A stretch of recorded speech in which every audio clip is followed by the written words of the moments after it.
Hi guys, this is Shini Diwakar and today we are going to talk about DNS. So a lot of our students and especially my students and a lot of other people was having a lot of confusion what is DNS and what it will do.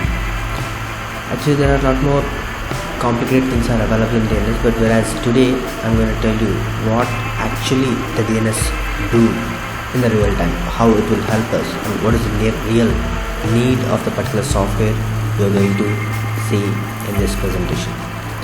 So I hope you will like it. So actually what is DNS? DNS stands for domain name system or domain name service actually. So it does very simple job. Actually it will convert domain name into an IP address. So very simple, domain name it will convert into or it will resolve into IP address. So it may be IPv4 or IPv6. I hope you already know about IP addresses actually. If you don't know, I will post the IP addresses particular concept in the other video. So let's continue this. So simple to understand, it resolves domain names into IP addresses. So let me show you in an example scenario. Let me tell you what it will actually do.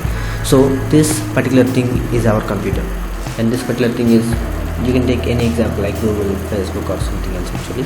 So once you want to open facebook.com, what actually a user do, they have to type facebook.com, but that's not what actually happens actually in the background. Actually the problem is this particular server or this particular computer, these machines will not understand your google.com or facebook.com or twitter.com or any other domain. What they really understand is an IP address, which means this IP address means, simple to say, if you want to communicate with Google server, you need to have an IP address of google.com. Let's say this particular user want to communicate with google.com. So that particular user has to have the IP address of the Google. If he doesn't have the IP address, he can't communicate.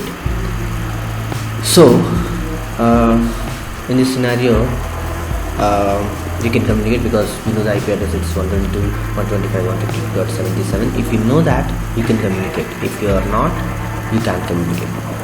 So actually there is a problem available. Users like us will visit a lot of websites than Google, like Twitter, Facebook and LinkedIn, Instagram and a lot of other websites, our college websites, our company websites, our client websites. We'll open a lot of websites in a real time.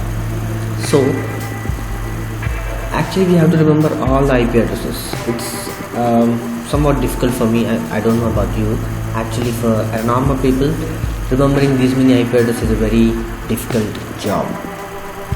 So let's say we can remember google.com, facebook.com and twitter.com like that, but we can't remember the IPs of each and every server we are going to communicate. So that's what the problem actually. So, and also we have other problems like as I mentioned here, each and every server will have its own load balancers to maintain load or to manage load actually. So means a single website can be opened through different servers, like server 1, server 2, server 3 like that. So 3 of them will have 3 different IP addresses. At the time also we cannot communicate directly with one IP, because if the first one, let's say you know the IP address 1, this one, so if this server is already having maximum communications, it can't receive a new one. At the time you have to move to the next one, next server, whatever the load balance will be there, you have to move towards that IP address. Actually this cannot be done by a human person because he can't remember all the IP addresses. So what a DNS will do in this problem or to solve this problem is, this is what. So it's very simple. Before we go communicate with google.com, as we don't know the IP, what we will do is we will ask the DNS server that what is the IP address of google.com. So google.com will have different IP address on different countries according to their local servers. So the IP address will vary. So what the DNS server will do is it will take out the latest updated IP address information of the Google, and it will give you that where it is available. The google.com is available at 1.2.3.4, that is an IP address. So immediately you will move on to google.com with the IP address you got from the DNS server. So simple to say, you don't know the google.com IP address, you will just ask DNS server and it will give you the IP address and you will communicate.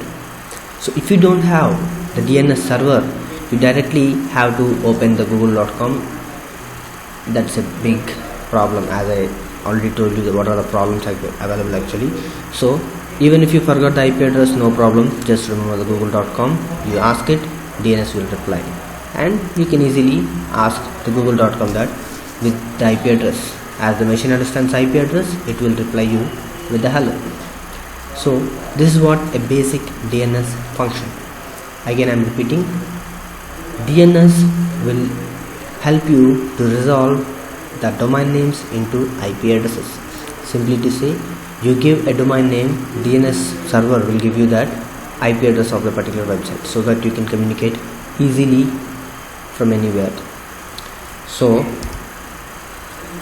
because of the DNS only, you are able to communicate with a lot of websites regardless of their IP addresses. Like examples like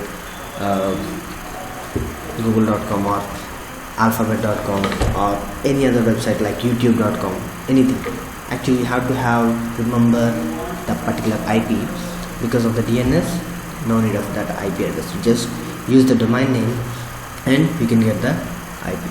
So if you want to imagine, if you don't have the DNS server, you should have at least 200 IP addresses in your mind to do a regular internet job, because all of them, everywhere we are going to use domain names today.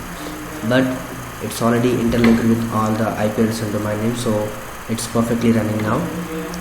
So we are good. If the DNS is not there, we are going to face a lot of problems in our day-to-day life. So I hope you understand. Again, it's very simple. A DNS is nothing but you know google.com, but computer understands IP address. So to convert the domain name into IP address, we are using DNS. So thanks for watching this video, and I'm going to prepare a lot more videos to solve your doubts and to explain more things about like this. Please subscribe my YouTube channel at youtube.com/thecybercare. So I'm going to show you that. So you have a lot of other hacking tutorials over there, so you can simply check that out whenever you have free time. You can practice with your hacking things. So how to do that practical, this practicals, we have a lot of things there. You can just use them to grow your knowledge. So the address is like youtube.com/cybercare. It's very simple, right? So that's all. Thank you.